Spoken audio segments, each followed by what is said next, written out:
Copyright in these lectures is either owned by the ANU or a third party who has licensed the ANU to use it. Students may use the recording for personal study only. No lecture may be communicated online, copied or shared without the prior permission of the ANU.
Okay, now we look at the solution of these questions. The first one, select all of the asset allocation approaches that can be applied in the asset allocation process. So basically, all of these can be useful tools in asset allocation analysis. You probably have found out I write more correct statements in these quiz questions. So that I want you to read this again and again and to just give you the impression of what methods are available and what this concept will be, and hopefully you'll do better in the exam. Which of the following statements on the liability in the DB fund is incorrect? So A, the amount of liability is totally determined by the portfolio manager or the board. It's the incorrect statement. The liability is not usually a choice factor by the fund manager or the board. In some cases, it can be determined to some extent by the board. For example, they close the DB fund to future new employees.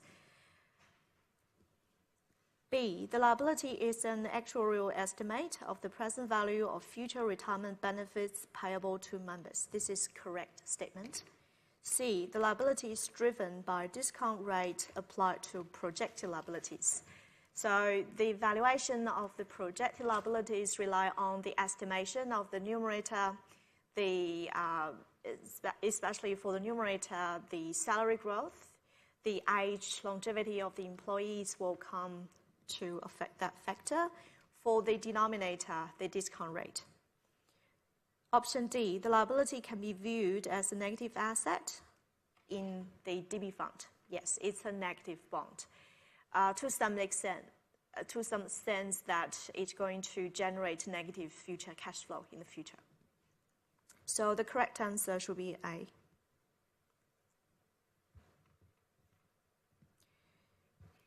Select all of the correct statements on implementing liability-driven investment.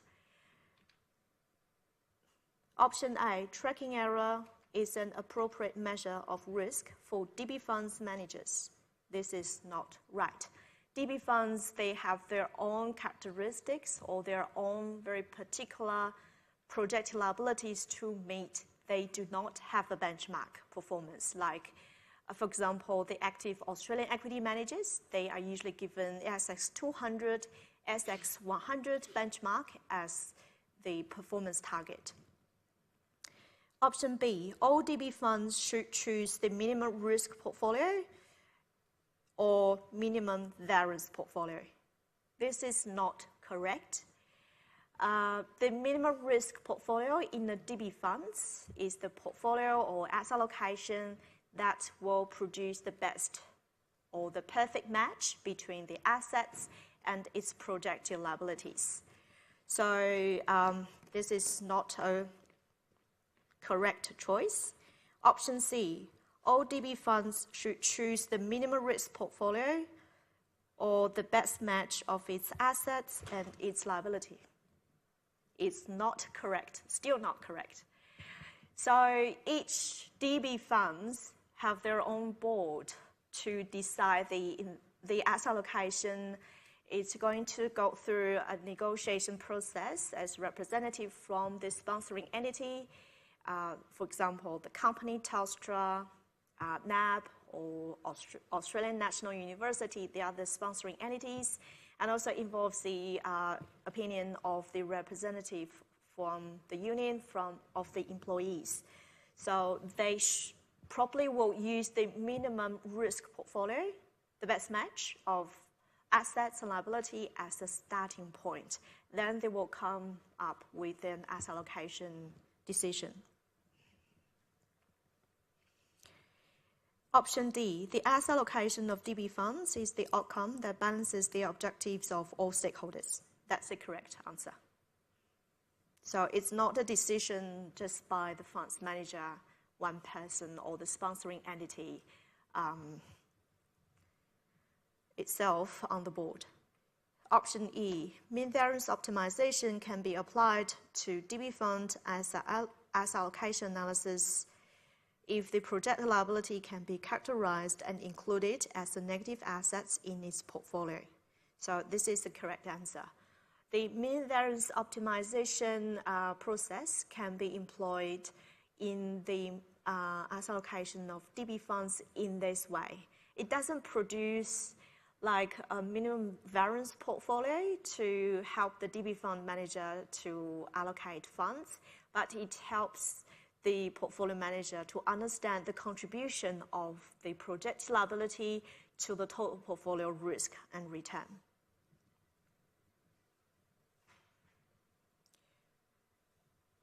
Select all of the correct statements about fundamental risk approach. The first one, all portfolios in practice face the same fundamental risks: economy, income share shifts, and inflation. This is not right. A typical balanced portfolio will have these common fundamental risk factors, but in practice, the fundamental risk factors actually vary across investors and also time as well. So for investors, typical Australian investors who have substantial their wealth tied up with their home, and they have their job, that's probably the piece of the most important piece of assets within their life, and they might hold some superannuation.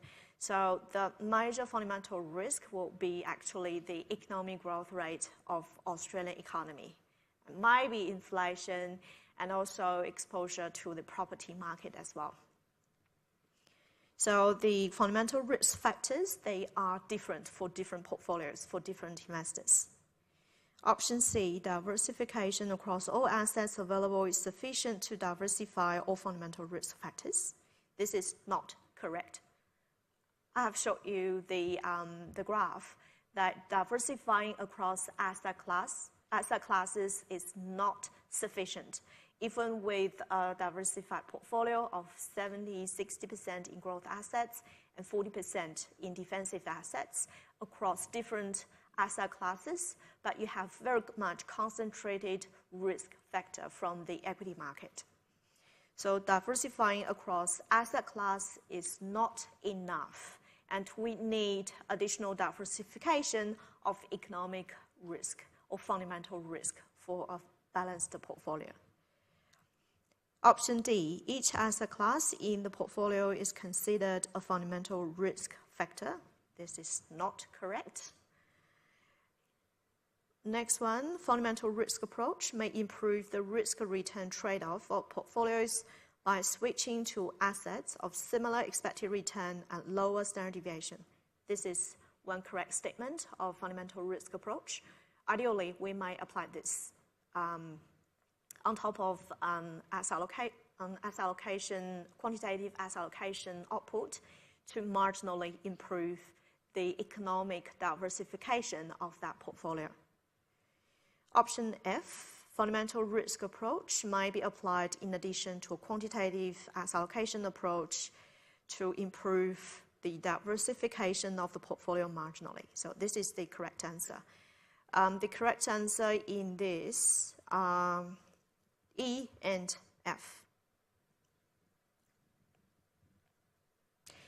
The last one is still another written exercise. It's very important that we progress from week 2. We understand the limitations, problems of mean variance optimization.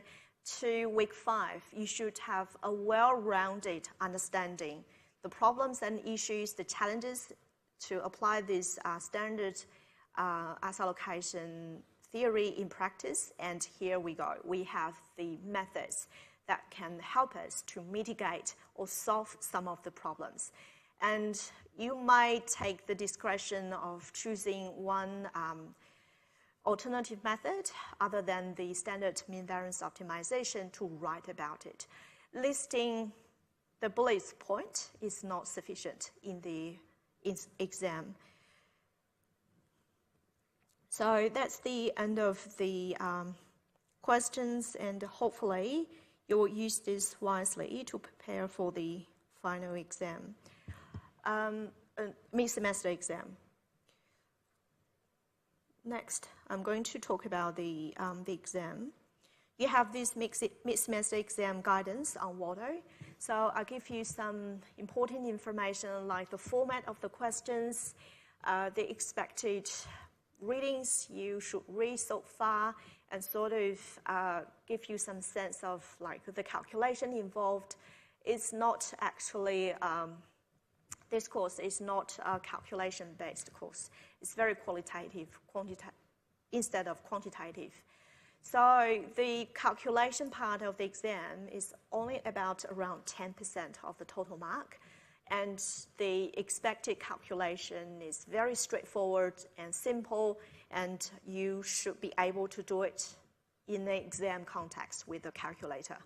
So like, for example, the average return of portfolio, the relative performance of investors' portfolio relative to a benchmark, the arithmetic mean, geometric mean, the calculation of Sharpe ratio, and also how you might play with the time function of variance. For example, if I give you a time series data and you calculate the per period standard deviation and ask you what's the annualized variance, the calculation will be in this way, quite straightforward, only test the very basic use of calculation in funds management context or asset allocation context. Not any complicated formulas will be tested. So the coverage will be from week 1 until week 5, including tutorial 5. So basically, by end of week 6, you should have finished all of the materials, the readings, the tutorials, and we are not able to provide any additional consultation during the teaching break. Unfortunately, I will be away for most of the time during teaching break, and the tutors are not going to offer additional consultation. So you are really advised to do your study as early as possible and ask questions by end of week 6. We have the exam scheduled on, in week 7, so you probably still have some chance to ask questions on Tuesday and Wednesday, but the time will be quite limited, and given that we have a public holiday on Monday. For the exam written questions, you have to practice thinking about it and just take it for granted you can write it. It's different from writing the answer by yourself. As you might find out with the exams in this course, you are allowed notes. So you can put whatever you want into that notes. And so if you find, okay, this written question and you don't really understand, but you might still be able to copy some phrases or bullet points from your notes. If you answer the written questions in this way, you probably will get half mark. That's it. it doesn't show your understanding of the issue asked, and copying a bullet points will not worth a lot of marks in the exam context. And I try to ask very specific questions in the written part of the exam. So most of the questions are going to be defined in a context, in a case. So the very best strategy in this situation is to examples and cite the case itself to explain your understanding to answer the question. Generally, writing on the topic area doesn't show your understanding of the issue involved. So probably it's more like you are trying to tailor your answer so that the marker will give you more marks. It's maybe not very ideal form of testing, but it's probably still the best way I can understand if you understand or not. The next section from the guide will be a list of the topics are going to be covered in the mid-semester exam. The lecture notes is a good guide of what kind of concepts you should focus on when you go to review your readings. I understand that the readings in this course is quite intense and quite overwhelming, especially if you leave everything until the 2 weeks before the exam. So for efficiency, you might just use the lecture notes as a guide and find out the keywords, the concepts, and see if you understand. If you don't understand it, go to read the related article. Identify the relevant chapters or sections and really get yourself understand. No, not any much the fine details. So mathematics will be tested, just the concepts, especially the application of the understanding of the concepts. For example, it's quite easy that I ask you to list the problems of the mean variance optimization model, but how you might mitigate this problem in practice. I'm going to give you a case. Like, this is the investor and this is the objective circumstances, well-defined. You write about when you apply this method of asset allocation, how you might solve some problems. So most of the written questions are very well-defined cases and context. The final exam will cover the entire course from lecture 1 until lecture 12. So this time you spend on the first half of the course will not be wasted, and it's actually put you in a much better position for the final exam.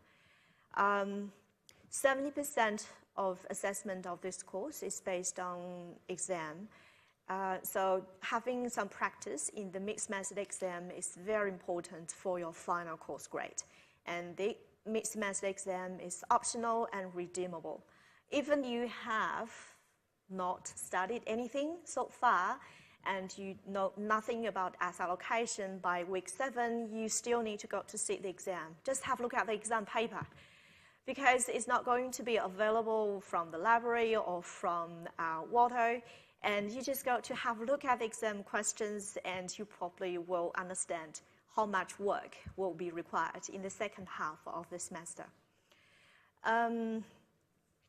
Any questions so far about the exam? Yes? What do you mean average mark I want?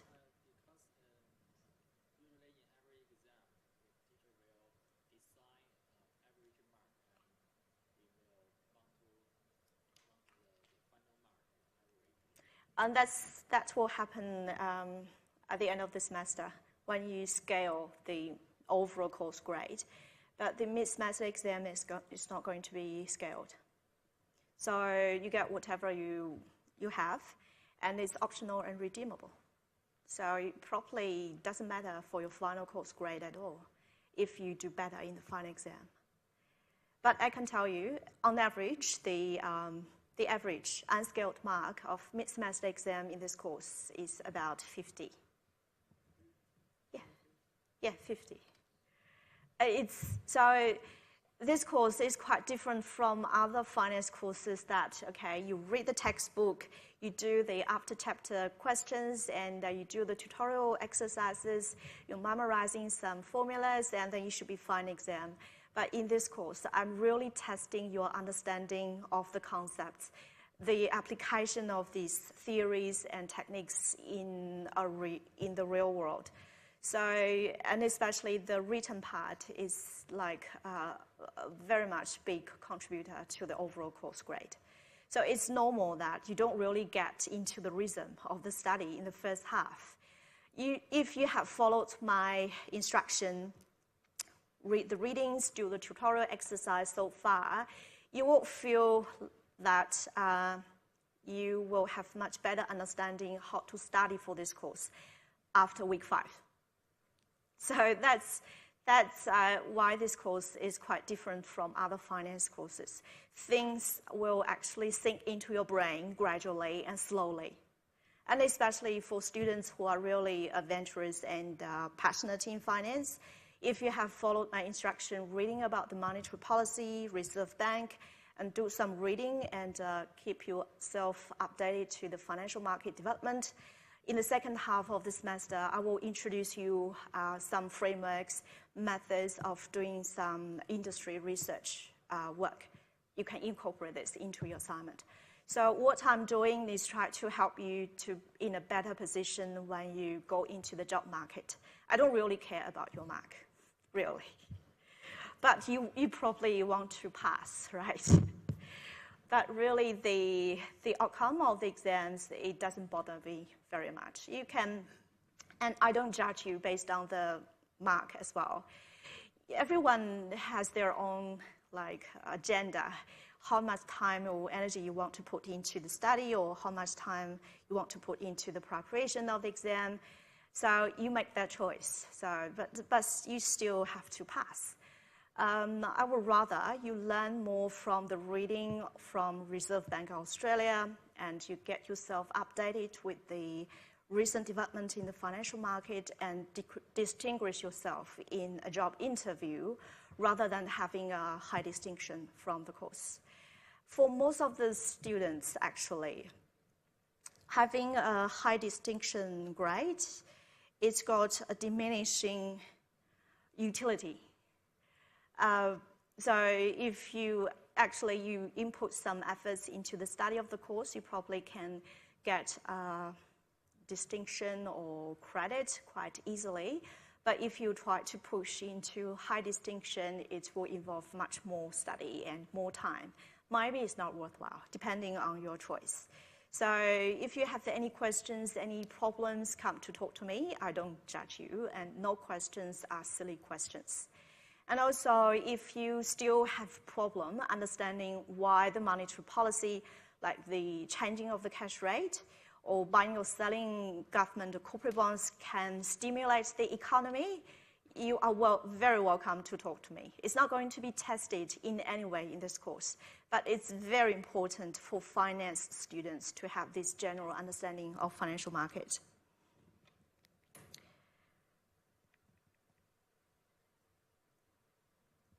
So we still have time to look at the questions from last week.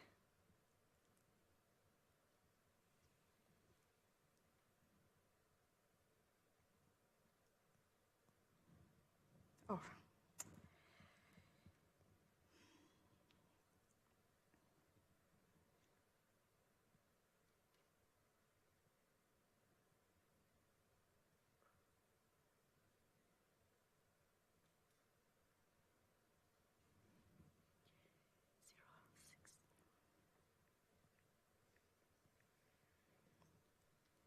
The wireless connection is very unstable. I'm kicked out of the system again.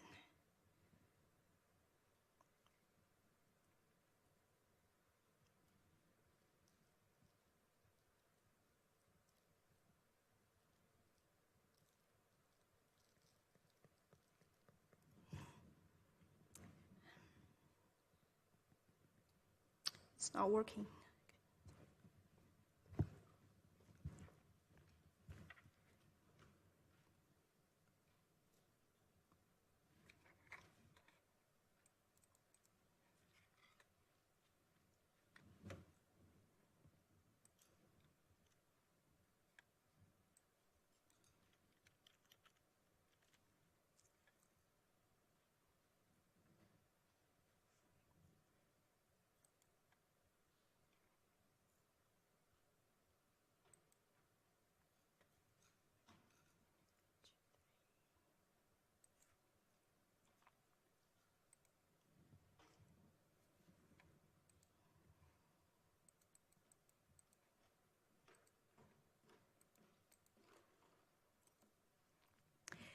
Not many of you have attempted the question from week 4, but they are still quite important, especially for students in finance. You come up with these reality issues when you work with time series data and with the historical data. You probably will get very much confused, and the perception of how you may use historical data and can be quite different from a quantitative analyst perspective. So you really have to spend enough time on doing the tutorial exercises and try to understand why you do this in this way. Filling out the formulas is not the objective of these tutorial exercises. And there are a lot of things that you might learn from the tutorials. For example, in quantitative analysis, we use a lot of techniques like rebasing an index. Why we want to rebase an index? For instance, the SX200 index is like 5,000, 6,000 right now. And we want to overlay that index with another like return equity index. Maybe sometimes a bond index at different level, like 1,000, 2,000. So sometimes in quantitative analysis, in portfolio management, in finance, we need to rebase an index. Although the calculation of returns can give you the same graph, but sometimes we need to calculate the relative strength of the two index.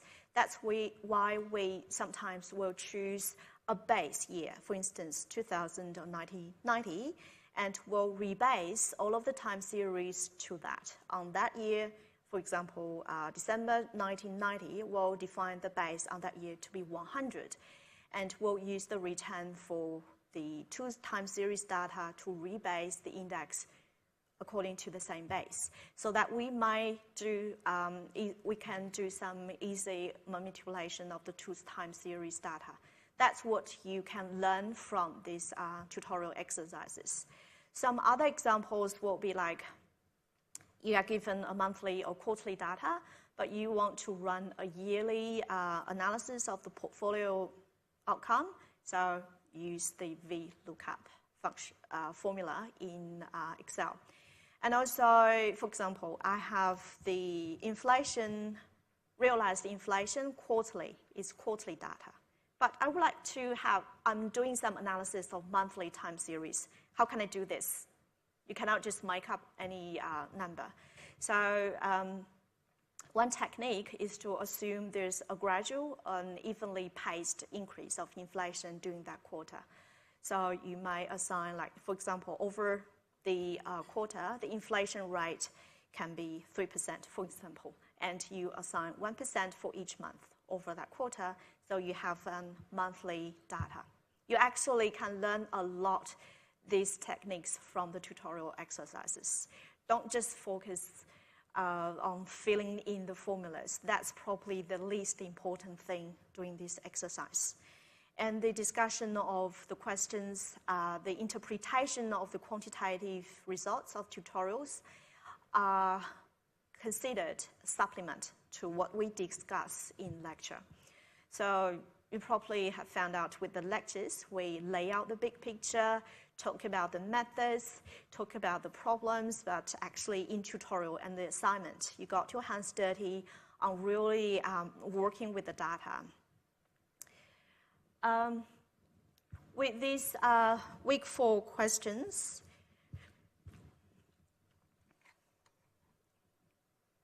so far only 11 response.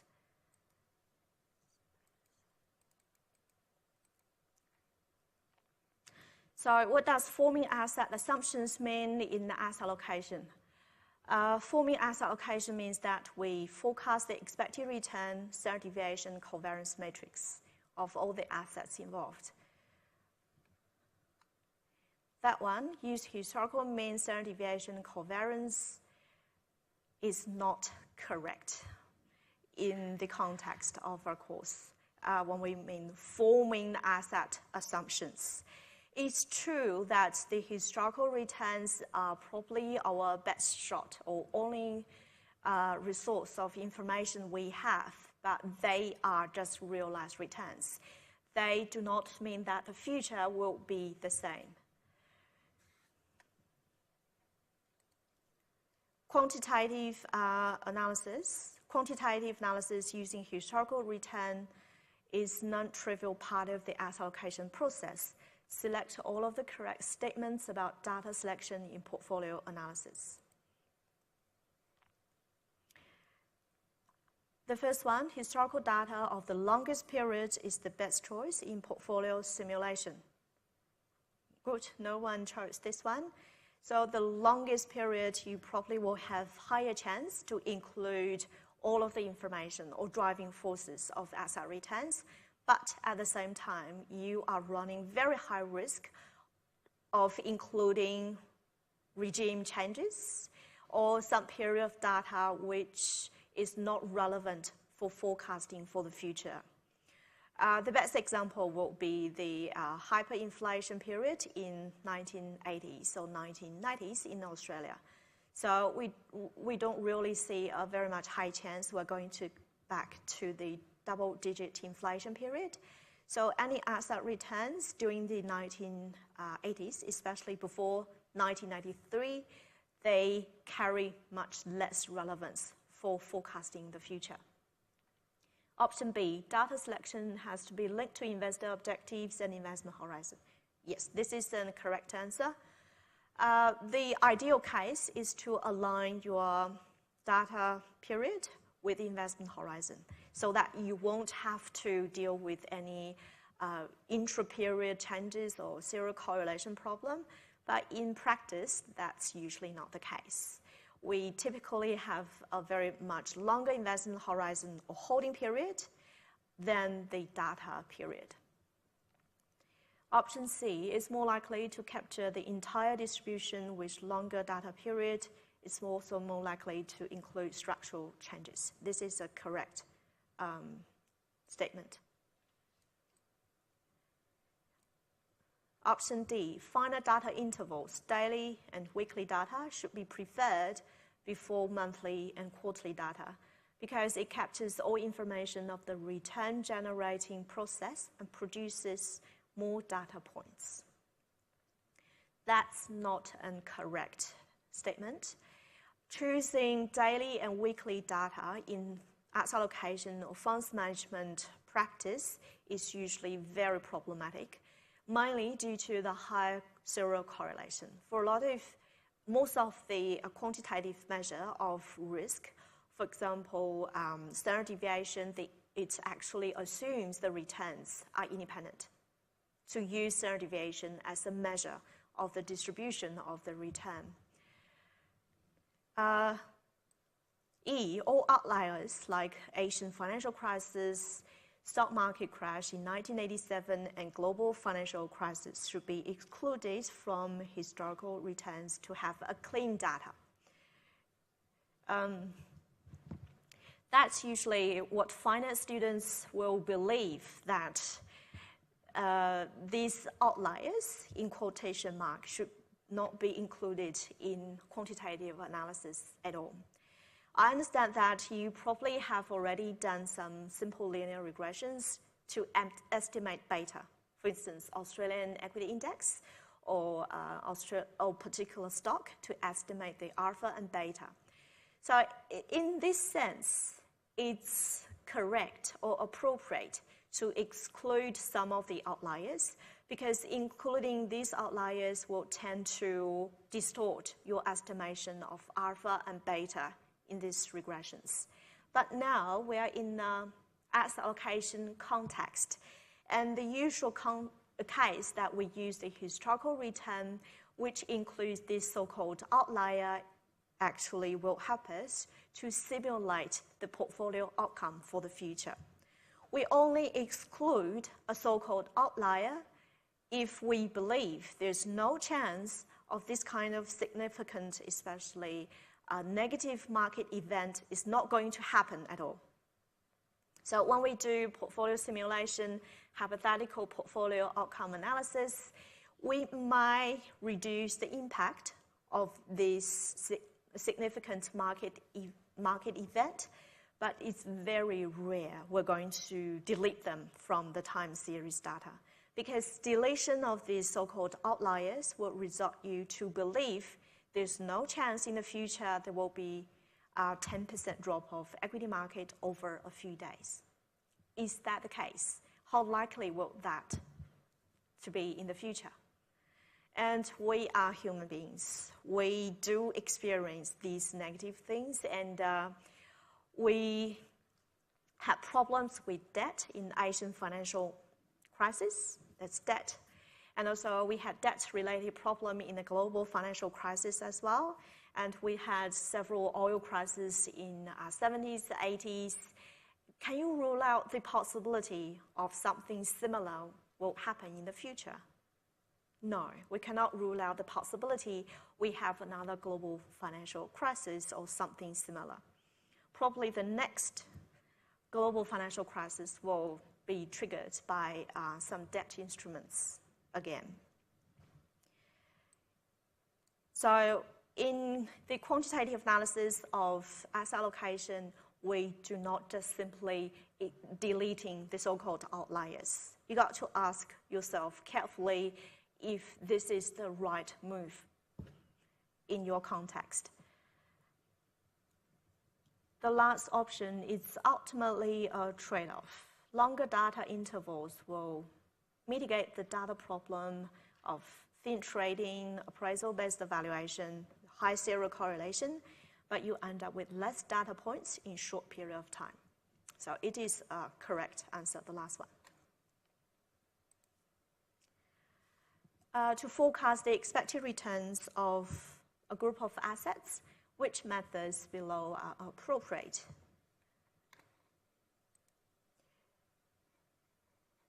No, we never use historical mean without any adjustment in quantitative analysis. We have this simulation results on the screen that if you want to have historical mean as a good measure of the true expected return of the asset, you probably will need 100 years of data. So, but for most of the assets we have, we do not have this luxury of 100 years of historical data. And even if we have 100 years of long time, and you probably have included a lot of unrelated information for your forecasting task. Option B, implied views method. This is a relevant and appropriate method to let the model decide the expected returns of a group of assets, given that you assume the benchmark portfolio is the optimal portfolio and on the efficient frontier. Option C, Bayesian technique, for instance, James-Deng estimator. Yes, this is one method. And also option D is the correct answer, the Black-Litterman approach. You have this application of modified Black-Litterman approach in your tutorial exercise of week 4. Which of the following statements is incorrect? Oh, that's the tricky one. Not many of you have attempted this question. So which of the following statements is incorrect? The first one, confidence interval around per annum expected return usually narrows with investment horizon. Probably try to do this again.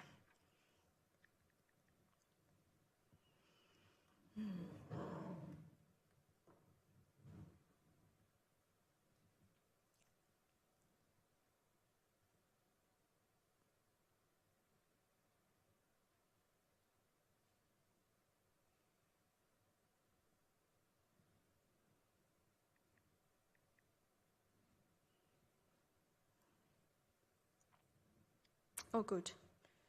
We'll have this.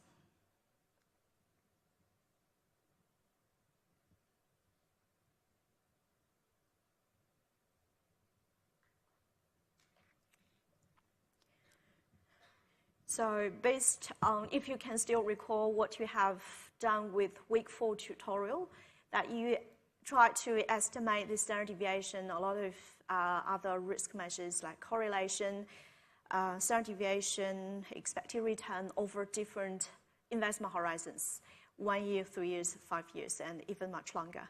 So it's actually, this question is trying to depict a picture in reality or in very much sense in market equilibrium. If we take a very long-term view of the a time series data, the asset returns, we actually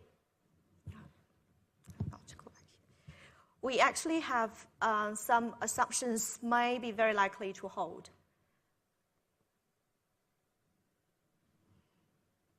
Confidence interval.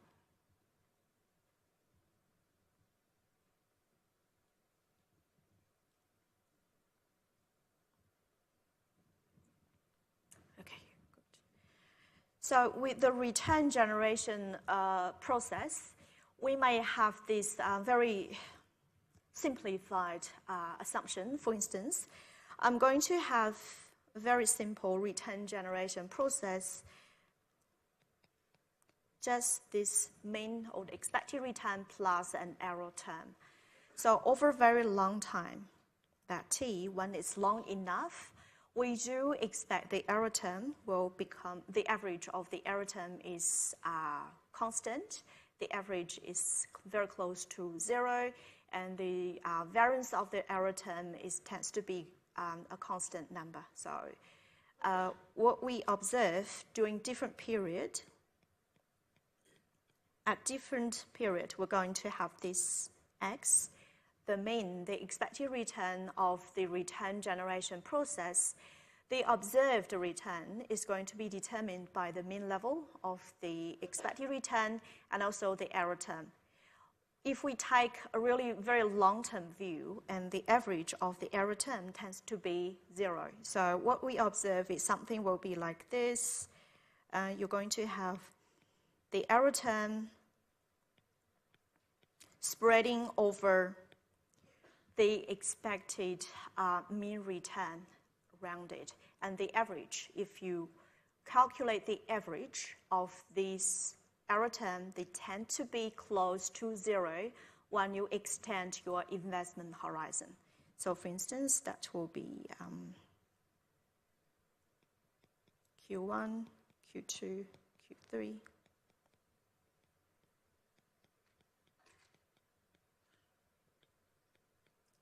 So if we use a quarterly data, the longer your investment horizon, if you compare this and with an investment horizon of 100 quarters,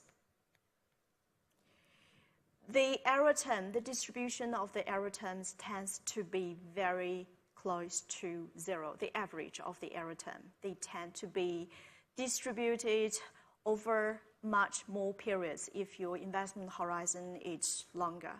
So the confidence interval, or sometimes we say the variance of the observed return, tends to distribute it in a narrow area if you extend your investment horizon. Or in other words, if we extend the investment horizon, the risk can be distributed over more periods.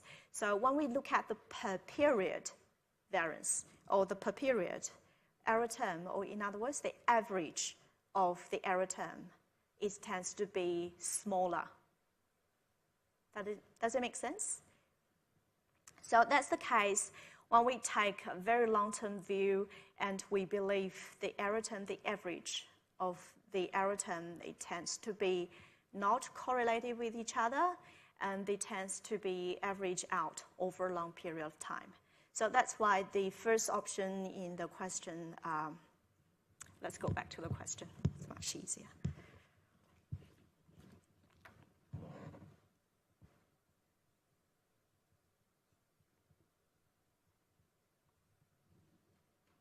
So the confidence interval around per annum expected return usually narrows with investment horizon. This is a correct statement. So when you extend your investment horizon, the average of the error term tends to be very close to 0, given my simplified return generation process. The second one, confidence interval around wealth can either widen or narrow with investment horizon. So with what's wealth? We are looking at here with this example, we are looking at the per period variance. And if we look at wealth, what's wealth? Wealth is actually the accumulation of return over multiple periods. And each of these return can be expressed a function of the expected mean return and the error term. So if we accumulate return over multiple periods like this, we're actually we are stacking up the effects, so impact from the error term into our wealth. So the confidence interval of the wealth might increase or decrease depending actually how these per period returns, they tend to be how they are correlated and the positive or negative of the error term within that your evaluation period. So the confidence interval around wealth might increase, might decrease given a very long-term view, and the returns are not serially correlated. So that's the wealth. It's accumulation, a stacking of the impact from the error term. So it depends how these error terms, the occurrence of the error terms is positive or negative, and what follows a positive error term. That will decide the confidence interval of wealth. That's the case for this ideal case, and especially we take a very long-term view, the error terms are not correlated. C, variance is the linear function of time horizon only if returns are independent. Yes, this is correct. The way that we calculate variance is equal. We have to go back to the wireless again. So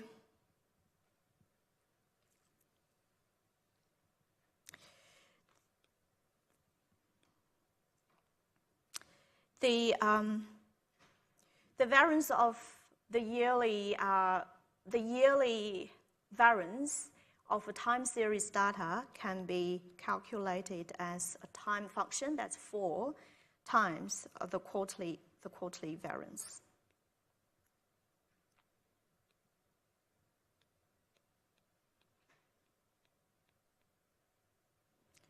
So that's what we have learned, we have done in the tutorial exercise. The underlying assumption that in the time series data, the returns are identically and independently distributed, so that we can use this approximation to calculate the yearly variance. So the option of C is correct.